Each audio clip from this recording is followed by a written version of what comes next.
It's a race against time to save them. The submarine imploded in the depths of the Atlantic Ocean with all 5 people on board. And hours of expert opinion later, the imploded Titan submarine was seen for the first time. Its debris was recovered from the ocean floor. An ROV, or remote operated vehicle, from the vessel Horizon Arctic discovered the tail cone of the Titan submersible approximately 1,600 feet from the bow of the Titanic on the seafloor. The ROV subsequently found additional debris. In consultation with experts from within the Unified Command, the debris is consistent with the catastrophic loss of the pressure chamber. Upon this determination, we immediately notified the families. If you were one of those people who was constantly hitting refresh on any news of the Titan, you are not alone. The Titan submersible tragedy became an obsession, an international tragedy, a mystery that both horrified and mesmerized people. It dominated front pages, it triggered an international response, and may have cost countries millions of dollars. But what was this expedition about? More importantly, why did 5 people board a submersible craft to travel to the deepest depths of the ocean? The year was 1912. The Titanic was setting sail. It was gearing up for its maiden voyage. The rest, as we know, is history. The unsinkable ship actually sank. It hit an iceberg and went down in the Atlantic. Over 1,500 people died. So the Titanic may have sunk, but its popularity never did. The tale of the Titanic is a multi-billion-dollar industry. There were books, documentaries, video games, and museums, all to immortalize the tragic voyage. The most famous of them is the movie Titanic, directed by James Cameron in 1997. It earned more than $2.2 billion and gave birth to a group of Titanic enthusiasts, those who would do anything to see the wreck. And by the way, it's not lost on me as somebody who's studied the meaning of Titanic. It's greater meaning to us, historically and societally, that it's about warnings that were ignored. That ship's lying at the bottom of the ocean, not because of the nature of its steel or the nature of its compartments, but just because of bad seamanship.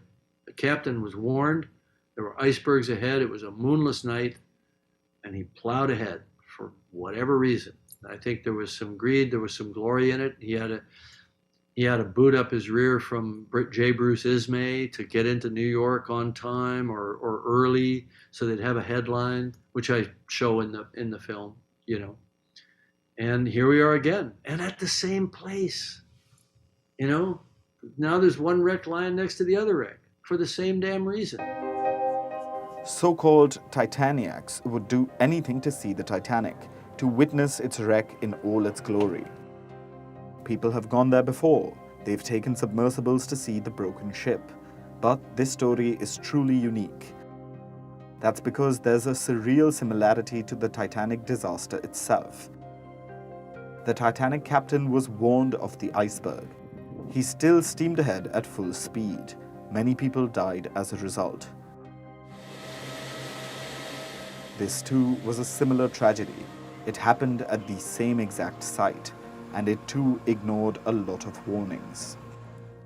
The Titanic's wreck is located at the bottom of the Atlantic Ocean, some 13,000 feet underwater. It's located around 740 kilometers from Canada's Newfoundland, which brings us to the Titan submersible. It belongs to a company called OceanGate. The company conducts dives to go see the Titanic wreck. Tickets cost a whopping $250,000. This is for an 8-day trip, and if you want to dive to the wreck. Not many have money like that, but these people on board the Titan submersible did. So on the morning of June 18th, they set sail. On board were 5 people: Titanic expert Paul Henry Nargiole, British-Pakistani billionaire Shahzada Dawood, his son Suleiman, and billionaire British explorer Hamish Harding. Joining them was the OceanGate CEO himself, Stockton Rush. He was piloting the vessel for this fatal dive.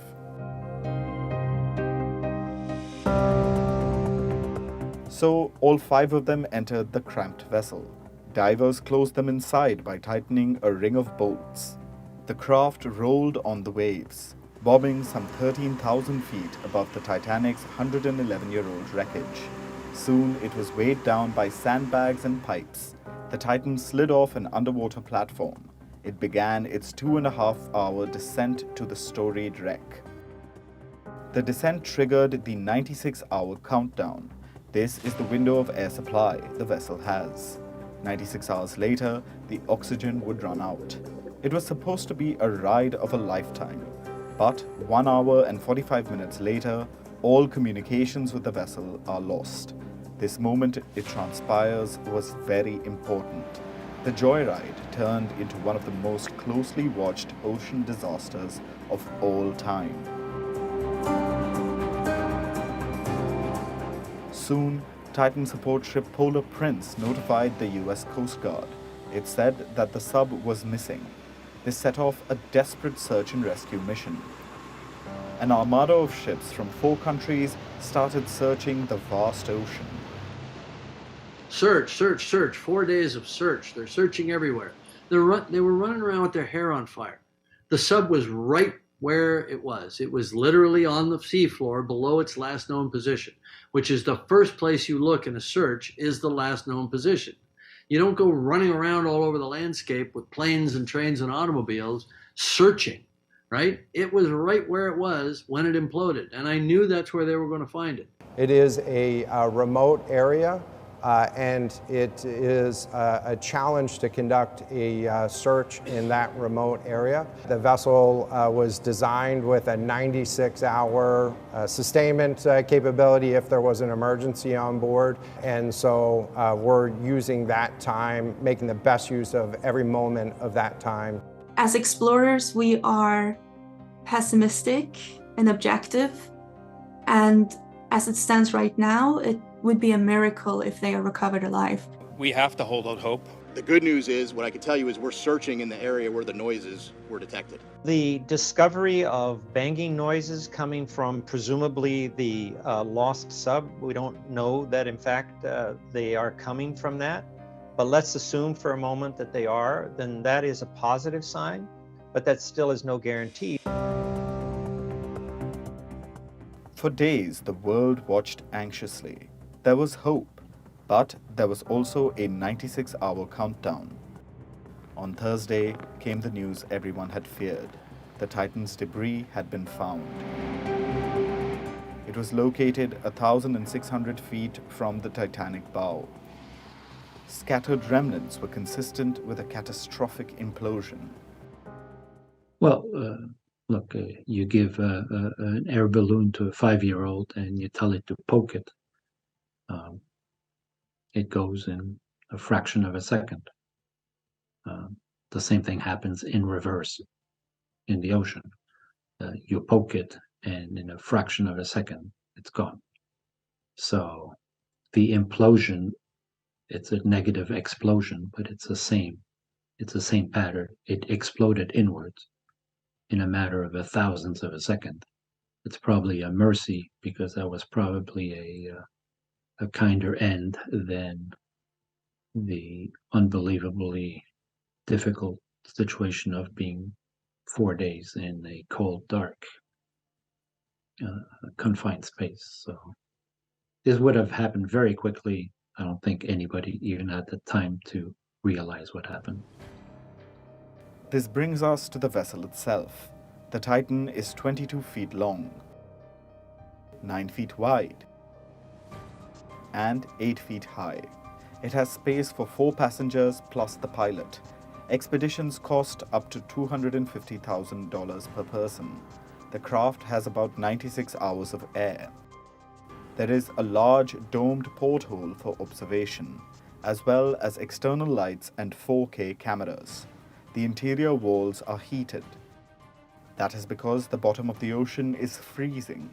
There's even a toilet area. Now, there has been a lot of confusion. Is it a submarine or is it a submersible? Technically, the Titan is a submersible. That's because it does not have the ability to launch itself. It needs support ships to work.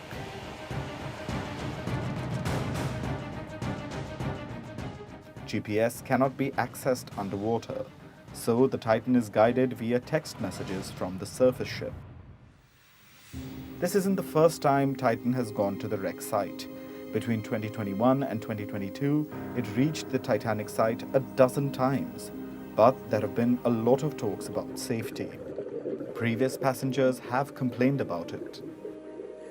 When we went down, there were communication problems on every trip I've taken. Of the 4 separate dives I've taken with OceanGate, every time there was a problem with at least, sporadically communicating with the surface. And again, I don't think that's their fault as much as just that's the nature of the beast. When you're going 1,000 feet or 13,000 feet underwater, you're going to lose contact for a while.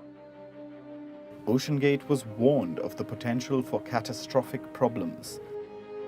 Experts inside and outside the company warned of potential dangers. It urged the company to undergo a certification process, but the dives continued.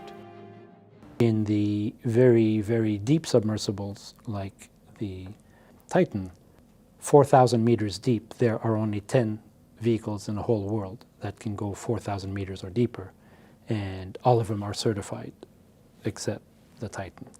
So it is an outlier. Experts in the industry at the conference voiced concern, what are we going to do? This is very risky. We understand the strategy, but it is very risky for everybody. This brings us to the catastrophic implosion. There is crushing water pressure at the floor of the ocean.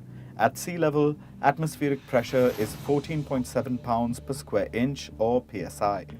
At the Titanic wreck site, it's around 6,000 psi. So, at that depth, the Titan would have collapsed on itself in milliseconds, crushed by the enormous water pressure. Death would have been almost instant. In focus is the Titan's experimental carbon fiber hull. There were many warnings about it. Many believe this implosion was likely due to a failure of the pressure hull. But the investigation is on. Even then, it'll be difficult to pinpoint one cause. Yes, on the technical side, one of the technologies that was unique to the Seagate, OceanGate submersible was that they used carbon fiber. Nobody had ever made a carbon fiber pressure hull for that depth before. It is very difficult to test and verify, and that was a bit one of the key items that needed a lot of work in verifying that under what conditions and what's the reliability of these non-metallic. Metallic hulls have elasticity to them. We know how they behave. They are, in engineering terms, a linear material. You can predict them. Carbon fiber are very, very strong in tension. They're not so strong in compression. And we know that this is, but it's how do they react under extreme pressure? That led a lot of research. So, what's next? Scientists say stop all expeditions to the Titanic. OceanGate has now complied. It'll end all exploration and commercial operations. Does this mean dives to the Titanic wreck will end? The Titan story continues to fascinate the world. Ironically, just like the story of the Titanic did. The Titanic itself is not the greatest shipwreck in recent times. There have been worse disasters. But when we think shipwreck, we immediately think Titanic. The tale looms large over us, just like the story of the Titan. If 5 men went missing on just a trek, it wouldn't generate such a response. But the story of the Titan did. At the same time, there was a huge boat sinking in the Mediterranean. 750 people were on board. Only 100 survived. But even then, it did not get the attention the Titan story did. I mean, you think about what's happening this week. There is a potential tragedy unfolding with a submarine that is getting minute-to-minute coverage all around the world. And it's understandable because obviously we all want and pray that those folks are rescued. But the fact that that's gotten so much more attention than 700 people who sank is... Our obsession with tragedies and the way it played out on social media. The Titan was like any other disaster, but it turned into a spectacle. 5 rich men on a vehicle often called a death trap. A huge search and rescue mission, a countdown to the last few hours of oxygen, and at the end, a catastrophic implosion. If you found yourself captivated by this story, you were not alone, because oftentimes one death is a tragedy, 100 just a statistic. All lives are precious, but some a little more than others.